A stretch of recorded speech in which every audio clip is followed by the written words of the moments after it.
भागवत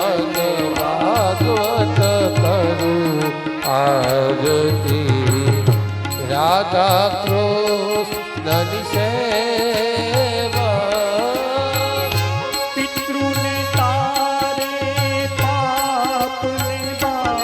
ओ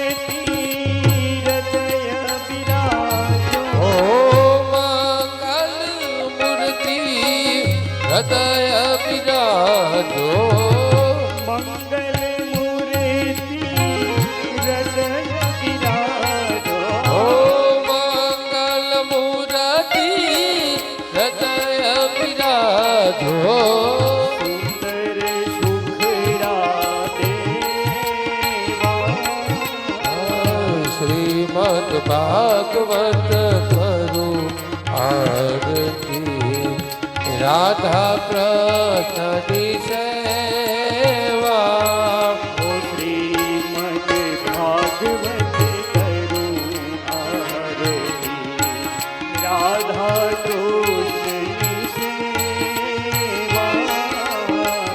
राधा कृष्ण सेवा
पंखा चालू कर नाखजो અને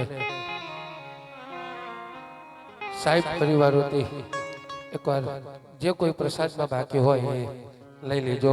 બાજુમાં નિશાળની અંદર ચાલુ જ છે. પ્રસાદની અંદર કોઈ બાકી હોય તો લઈ લેજો.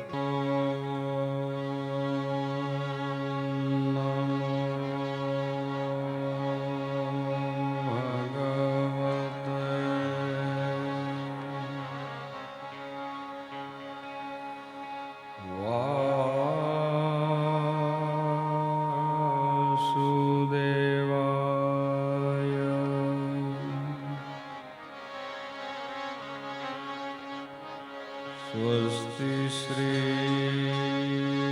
गणेशाय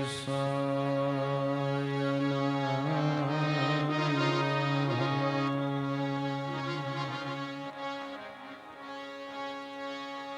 श्री सरस्वत्यै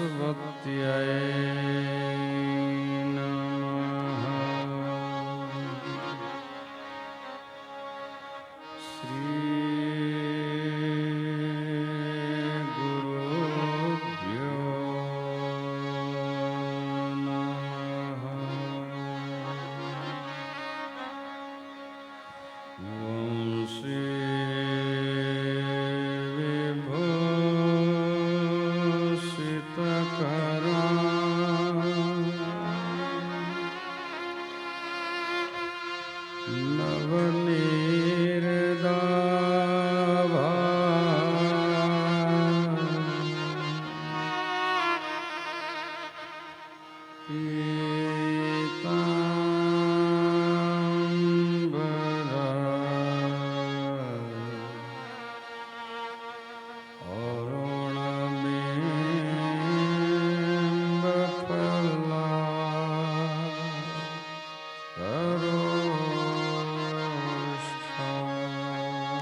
अरविंद्र नेत्रा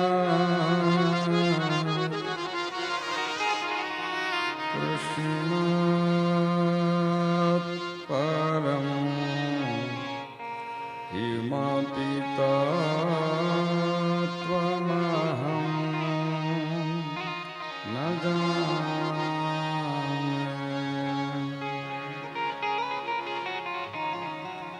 कृष्ण त्वदीय पदपङ्कज अञ्जरान्ते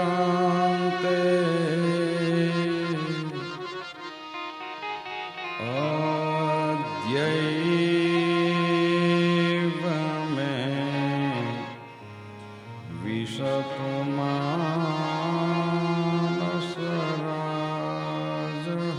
मानसराजहंसः।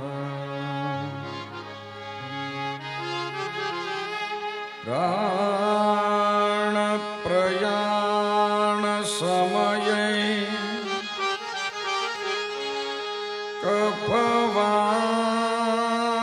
कफवातपित्तः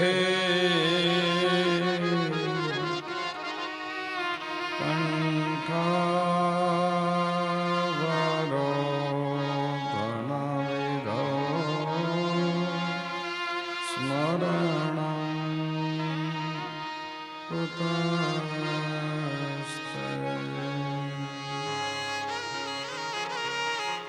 बोलिए श्री द्वारिकाधीश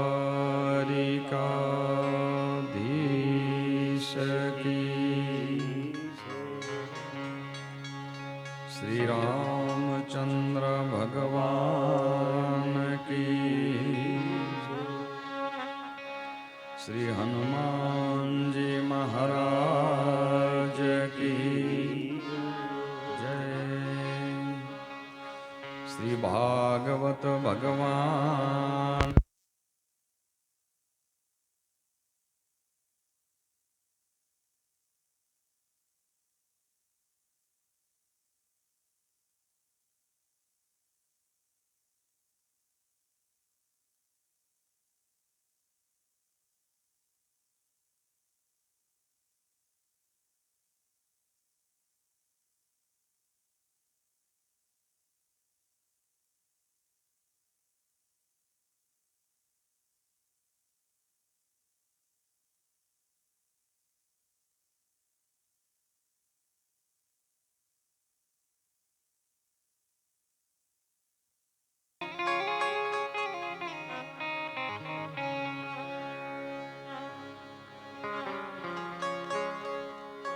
गोवर्धननाथ की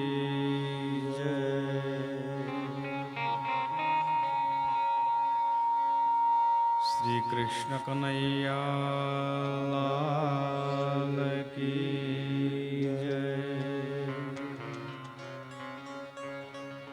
ओम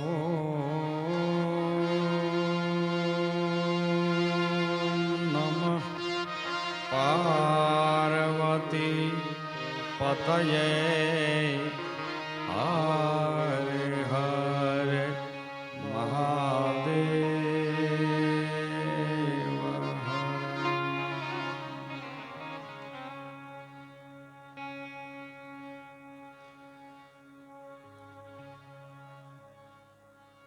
मेरो तो याधार श्री वल्लभ के चरणारविंद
श्री राधा के चरणार वृंद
सीताराम के चरणार वृंद मेरो तो आधार सीताराम के चरणारविंद राम के चरणार वृंद सीताराम के चरणार वृंद राम के चरणारविंद सीताराम के चरणारविंद राम के चरणार वृंद सीताराम के चरणार वृंद राम के चरणारविंद सीताराम के चरणारविंद मेरो तो आधार सीताराम के चरणार वृंद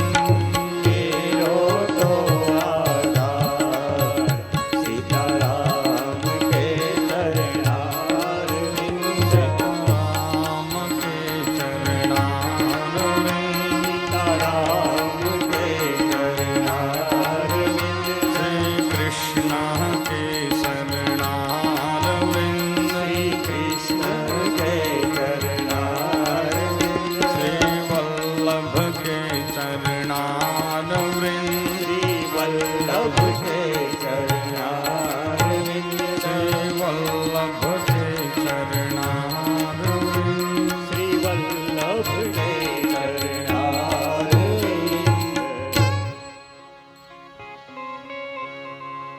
मेरो तो आधार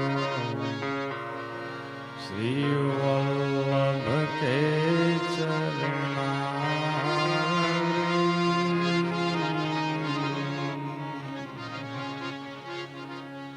मेरो तो आधार श्री वल्लभ के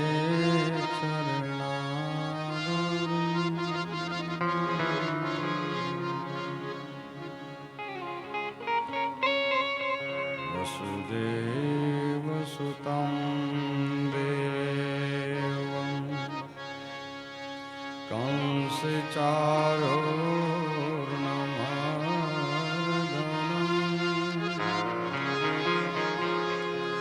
देवकी परमानन्दं कृष्णं वन्दे जगद्गुरो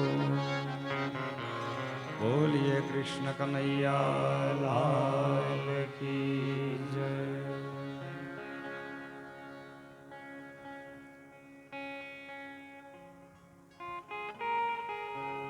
બાપ ભાગવત કથાના 5મા દિવસની મંગલમય ભાગવતી કથામાં અત્રે પધારેલ સર્વ ભાવિક ભક્તો ભાઈઓ બહેનો અને વડીલોને તથા અહીંયા પધારેલા સંતોને એમના ચરણ કમળમાં વ્યાસપીઠ ઉપરથી બધાને મારા જય શ્રી કૃષ્ણ રાધે રાધે।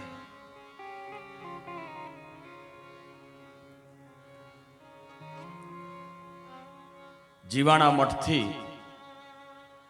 1008 શ્રી રતનગીરીજી બાપુ અહીંયા પધારેલા છે તથા લાછીવાડ મઠથી નકળંગ ધામથી 1008 શ્રી રામબારથી બાપુ પણ પધાર્યા છે। સાંકળથી સાધ્વી શ્રી સીતાબાઈ પણ પધાર્યા છે। અત્રે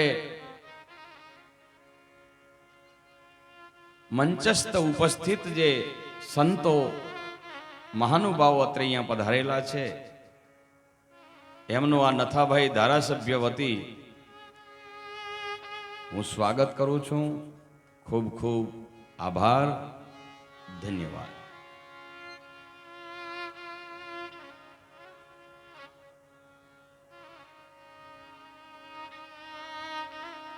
बड़े भाग मानुष तनु पावा, सुर दुर्लभ सब ग्रंथ ही गावा। કેટલા બધા ભાગ્ય અને કેટલા પુણ્ય ભેળા થાય ત્યારે આ ભાગવત કથા અહીંયા સાંભળવા માટે આપણને અવસર પ્રાપ્ત થાય છે. હરિ અનંતા, હરિ કથા અનંતા.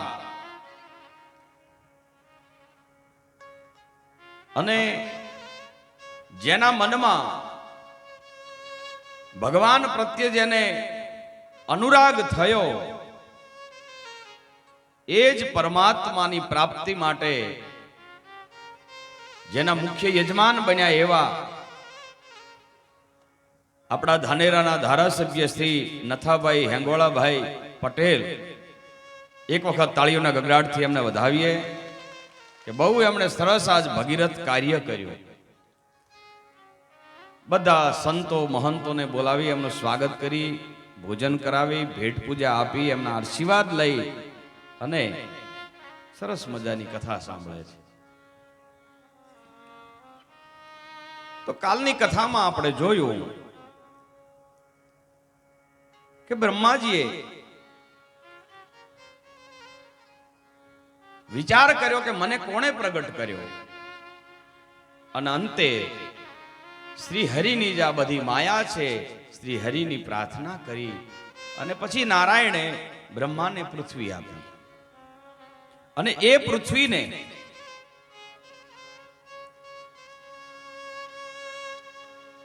જે અસુર હતો એ જળમાં લઈ અને પૃથ્વીને ડૂબાડી દીધી. ભગવાને વરાહનું રૂપ લીધું અને પૃથ્વીને જળમાંથી ભગવાને બહાર કાઢી અને બ્રહ્માજીને આપી. બ્રહ્માએ મનુને આપી. મનુને કહ્યું કે લે મનુ, આ પૃથ્વી હવે શત્રુપાને પત્ની તરીકે સ્વીકાર કર. અને પિતાની આજ્ઞાથી મનુ મહારાજે પોતાનો દિવ્ય ગ્રહસ્થાશ્રમ શરૂ કર્યો.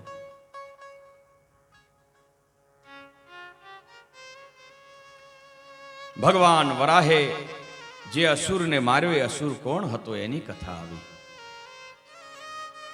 વચ્ચે વિદુરજીએ મૈત્રેયજીને પ્રશ્ન પૂછ્યો. શ્રોતાના પ્રશ્ન ઉપરથી કથામાં એની કેટલી રતિ છે એ વક્તાને ખબર પડે. એટલે મૈત્રેય કહે, વિદુર પ્રશ્ન પૂછો છો, કથામાં પ્રેમ છે તો સાંભળો.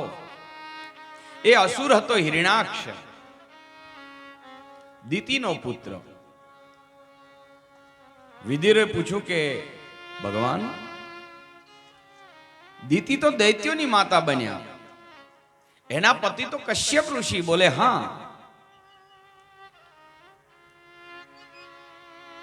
તો એમના પેટે આ અસુર કઈ રીતે પ્રગટ થયો એ કથા મને કહો. એ વખતે મૈત્રેય મહારાજે કહ્યું કે હે વિદુર, એકવાર ઋષિ સંધ્યાનો સમય થયો છે, સાંજનો સમય, ત્યારે માળા બેઠા બેઠા ફેરવતા હતા. ને એ વખતે સાયમ હોમ કરી અને કશ્યપ મહારાજ પોતાના આશ્રમના ઓટલે બેઠા બેઠા માળા ફેરવતા હતા. અને એ વખતે કામને કારણે જેનું મન વિહવળ થયું, જેનું મન વિકાર વાળું થયું, એવા કામ પીડિત કશ્યપના પત્ની દિતિ પોતાના પતિ પાસે આવે છે. સંયમ ગ્રહસ્થાશ્રમનું ભૂષણ છે બાપ. સંયમથી જ ગ્રહસ્થાશ્રમ શોભે. અનેકમાં ભટકતા કામને એકમાં કેન્દ્રિત કરી અને ધીરે ધીરે એના ઉપર વિજય જે મેળવે એને જ ગ્રહસ્થાશ્રમની શોભા વધે. અને સંધ્યાનો સમય તો ખાસ સાચવવો જોઈએ માણસને. કશ્યપે સમજાયું કે દેવી, સાયંકાળે એ તો ભજન માટેનો સમય છે, ભોગ કે ભોજન માટેનો સમય નથી. સંધ્યા કાળે તો પરમાત્માનું ભજન કરવું જોઈએ. સાયંકાળે મન અને બુદ્ધિની રક્ષા કરનારા બંને દેવતાઓ દુર્બળ થયા હોય, મનની રક્ષા કરનાર ચંદ્ર ઉદિત થઈ રહ્યા હોય અને બુદ્ધિની રક્ષા કરનાર ભગવાન સૂર્યનારાયણ અસ્ત થઈ રહ્યા હોય, એ સમયે મનને બહુ કાબુમાં રાખવું જોઈએ. સંધ્યાનો સમય છે, ઋષિએ બહુ સમજાયા છતાંય પોતાના પત્ની માન્યા નહીં, પોતાના મન ઉપર સંયમ રાખી ન શક્યા અને અંતે દિતિના ઉદરમાં બંને અસુરો પ્રગટ થયા. કશ્યપ ઋષિએ કહ્યું કે દેવી, તમે આ ખોટું કર્યું છે. હવે જે સંતાનો પાકશે એ સંતાનો દેવો નહીં હોય, દૈત્યો હશે. દિતિના ઉદરમાં બંને અસુરો આવ્યા છે. ભગવાનના દ્વારપાળ જય અને વિજય સનંત કુમારોના શ્રાપથી જે 3 જન્મે વેર ભાવે ભગવાનને ભજી અને પરમાત્માને પામવાના છે, આ બંને દ્વારપાળો દિતિ માતાના ઉદરમાં આવ્યા છે. એવી કથા છે કે દિતિના ઉદરમાં આવ્યા ત્યારથી જગતમાં અનિષ્ટ થવા લાગ્યા, સૂર્યનું તેજ ઘટવા લાગ્યું, દેવતાઓ ભયભીત થયા, બધા દેવતાઓ બ્રહ્માના શરણે ગયા. મહારાજ આ શું? બ્રહ્માએ કહ્યું કે જગતમાં રાક્ષસો પેદા થવાના હોય ત્યારે આવા જ અપશુકનો થાય છે. બાપ, રાક્ષસો એટલે શું?